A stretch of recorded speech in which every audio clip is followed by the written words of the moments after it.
Buenas, mi nombre es María Álvarez Martínez Fons y junto a mi compañero Luis Jiménez Rodríguez desde el Centro de Salud de Fuensanta Pérez Quirós vamos a hablar sobre la obesidad en atención primaria.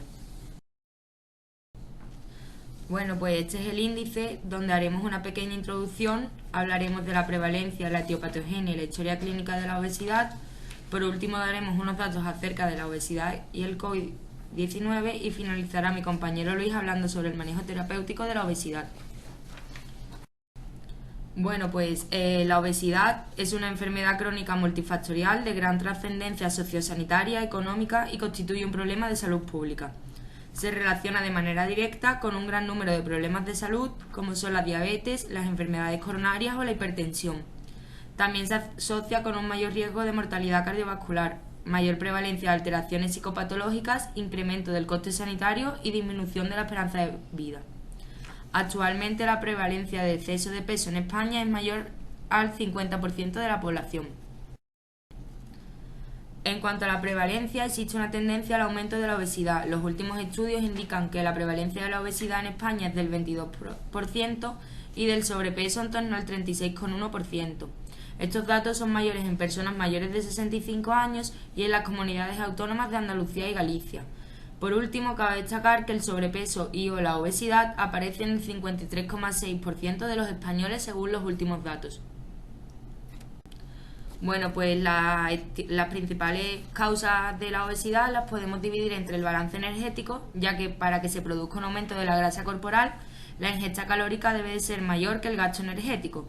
Sin embargo, esta relación está influenciada por múltiples factores y complejos mecanismos de retroalimentación. También tiene que ver los factores genéticos del paciente, los hombres tienen mayor tendencia a la obesidad y por último la adiposidad, ya que el aumento de la adiposidad está asociado con cambios en la regulación de la homeostasis energética, lo que significa que las personas con obesidad pueden tener un apetito crónicamente elevado. Existen otras causas secundarias como son las enfermedades neuroendocrinas, la obesidad inducida por fármacos o las discapacidades físicas o mentales. Vale, cuando hablamos de una persona obesa, lo primero que debemos hacer es hacer una historia clínica en la consulta. Con ello tenemos que valorar la cronología del peso, es decir, recopilar información sobre la edad de inicio de la obesidad, la evolución del peso, los posibles desencadenantes del aumento de peso, que pudieran ser cambios en la alimentación, cambios en su estilo de vida, condiciones médicas o emocionales. También tenemos que obtener detalles sobre el patrón dietético del paciente, incluyendo el número de comidas que realiza, qué tipos de alimentos, cuáles son sus preferencias alimentarias, qué actividad física realiza y cuáles son sus posibles limitaciones para cambiar el estilo de vida. Hay que identificar si el paciente fuma o consume alcohol en exceso, ya que estos factores pueden influir en el peso y la salud. Hay que hablar también de las comorbilidades de la obesidad, ya que se asocia con un mayor riesgo de hipertensión, hiperlipoproteinemia y enfermedades cardiovasculares, como la enfermedad coronaria y la enfermedad vascular cerebral, además de con la diabetes, enfermedades digestivas, alteraciones respiratorias como la apnea del sueño, artrosis o algunos tipos de cánceres como el de colon o el de mama.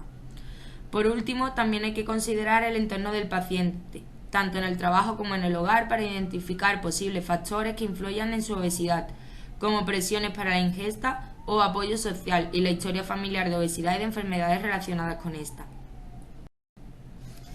En cuanto a la exploración física del paciente, nos basamos en tres grandes puntos, como son el índice de masa corporal, que se ha convertido en el método más aceptado para definir y clasificar la obesidad, en función de si es mayor de 29,9 ya se considera obesidad y puede ser obesidad normal hasta 35, obesidad mórbida hasta mayor a 35. Para calcular el IMC calculamos el peso en kilogramos dividido por el cuadrado de la talla en metros. Una persona obesa es aquella que tiene un IMC superior a 30 kilogramos metro cuadrado. También es importante la distribución de la grasa corporal, ya que se reconoce que los riesgos para la salud asociados con la obesidad también dependen de la distribución de esta. La acumulación de grasa en la región abdominal se asocia con un mayor riesgo para la salud en comparación con la acumulación en la zona gluteofemoral. Por otro lado, también sería conveniente, dada su relación, la medida de la toma de la tensión arterial. En cuanto a las pruebas complementarias, Podríamos hacer una evaluación inicial mediante una analítica para valorar la presencia de factores de riesgo, donde podemos incluir la glucemia, el perfil lipídico, el perfil hepático y otros en función de la evaluación del médico. Por último, a modo resumen, durante el confinamiento causado por la pandemia del COVID-19, en España se produjo un incremento preocupante del peso medio de la población. El 73% de las personas experimentaron un aumento de peso durante este periodo, que fue entre 1 y 3 kilos. Las principales causas fueron los cambios en los hábitos de vida, ya que se empezó a teletrabajar, el sedentarismo, el estrés, la limitación a acceso a realizar deporte en instalaciones deportivas, el aburrimiento. Todo esto ha contribuido a que hayan aumentado los niveles de la obesidad. Vale, el tratamiento de la obesidad se basa en dos pilares fundamentales: la reducción del peso mantenida en el tiempo y la mejoría de la calidad de vida. Cuando hablamos de la reducción del peso mantenida en el tiempo, es que el paciente tenga una dieta que tolere y que no lo lleve a recaídas, porque esto causa muchas veces depresión y se vuelve más difícil el tratamiento luego a largo plazo. Y la mejoría de la calidad de vida, que es el otro objetivo fundamental. Para esto tenemos que clasificar al paciente en base al riesgo. Y en base al riesgo tenemos algunos objetivos. Por ejemplo, de muy bajo riesgo o nulo es cuando el paciente tiene un índice de masa corporal entre 20 y 25. El objetivo en este caso será un estilo de vida saludable. Luego tenemos un riesgo bajo, que es un índice de masa corporal entre 25 y 29.9, a los que no tenga factores de riesgo asociados cardiovasculares u otras comorbilidades. Aquí el objetivo varía y sería un objetivo de pérdida de peso entre 5 y 10%. Ya cuando el riesgo es moderado, pues cuando el paciente tiene un índice de masa corporal entre 30 y 34.9 o entre 25 y 29.9 con comorbilidades. Aquí el objetivo será perder más o menos el 10% del peso.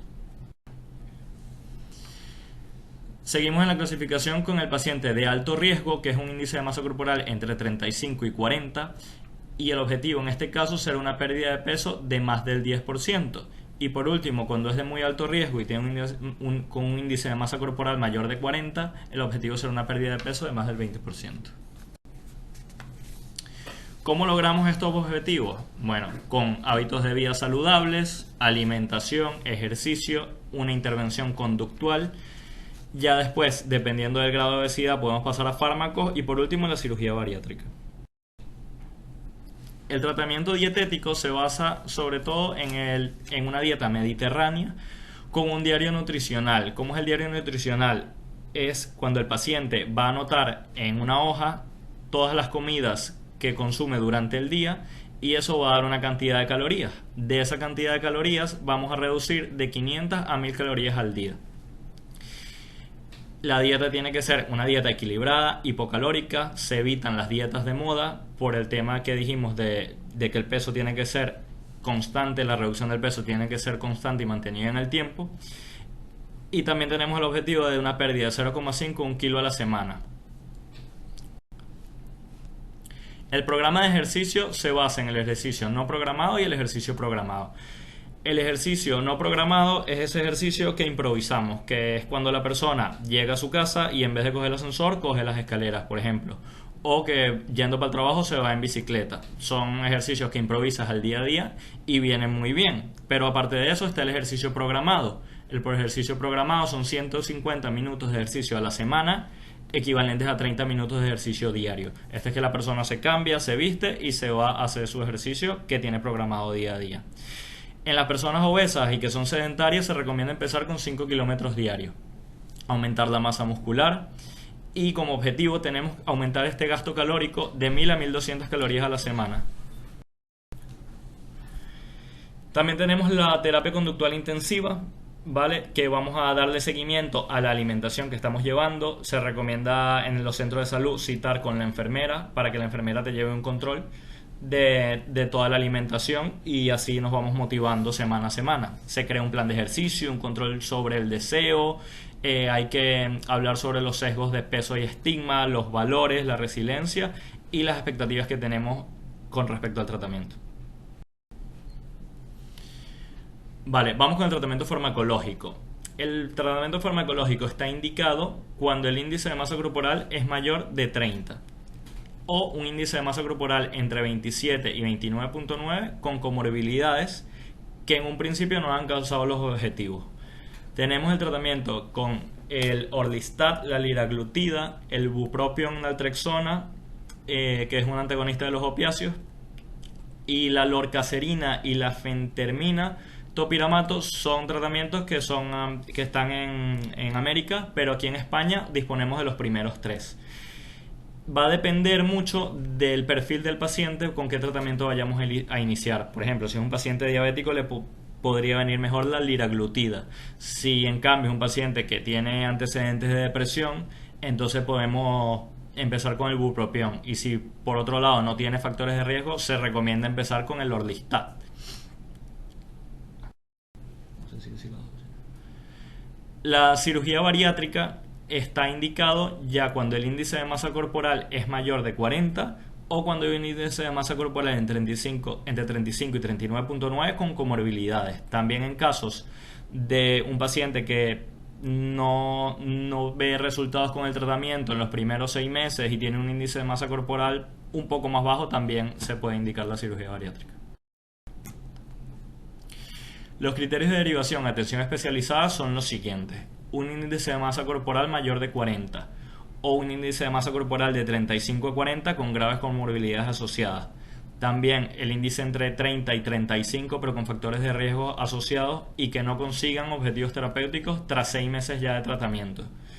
Una obesidad secundaria o un paciente con trastornos de conducta alimentaria como bulimia y anorexia nerviosa.